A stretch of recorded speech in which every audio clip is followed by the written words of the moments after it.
बनाए रखना।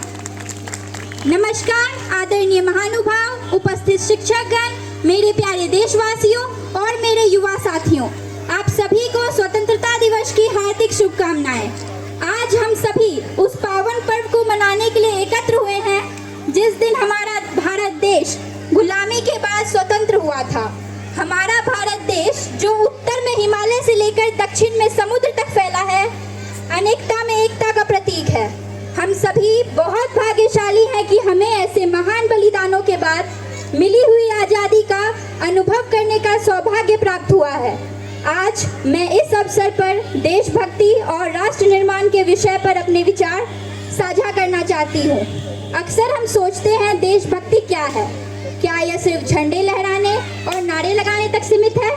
नहीं, देशभक्ति एक ऐसी भावना है जो हमारे दिल की गहराइयों में बसी होती है। यह कोई बहुत बड़ी संज्ञा नहीं है, बल्कि एक साधारण सी भावना है, नेशन फर्स्ट सेल्फ लास्ट, यानी कि राष्ट्र पहले स्वयं बाद में। जैसा कि श्रद्धेय अटल बिहारी वाजपेयी जी ने कहा था, भारत कोई भूमि का टुकड़ा नहीं है, यह एक जीता जागता राष्ट्र पुरुष है। यह वंदन की धरती है, अभिनंदन की धरती है। यह अर्पण की भूमि है, यह तर्पण की भूमि है। इसकी नदी नदी हमारे लिए गंगा है, इसका कंकर कंकर हमारे लिए शंकर है। हम जिएंगे तो इस भारत के लिए और मरेंगे तो इस भारत के लिए, और मरने के बाद गंगा जल में बहती हुई हमारी अस्थियों को कोई कान लगाकर सुनेगा तो एक ही आवाज आएगी, भारत माता की जय। देशभक्ति का सच्चा उदाहरण हमें हमारे इतिहास से मिलता है। जब तानाजी मालुसरे छत्रपति शिवाजी महाराज के स्वराज्य का सपना हम अपने कंधों पर उठाते हुए कहते हैं, महाराज आदि लग्न कोंडायाज आनी मग माज्या रायबाज, तो यह है सच्ची देशभक्ति।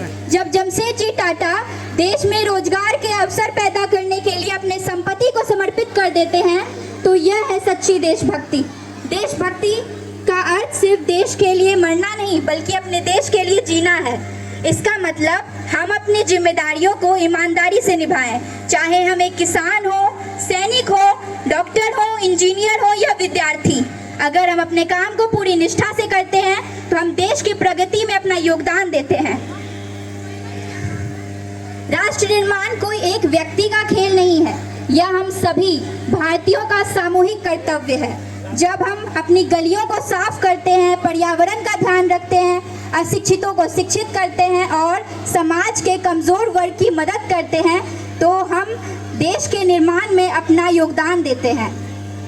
तो आइए इस पावन पर्व पर हम एक ऐसे भारत को बनाने का संकल्प लें जहां स्वास्थ्य और शिक्षा सभी के लिए सुलभ हो, जहां सभी नागरिकों को सम्मान मिले और जहां हमारा भारत देश विश्व गुरु के रूप में अपनी पहचान बनाए।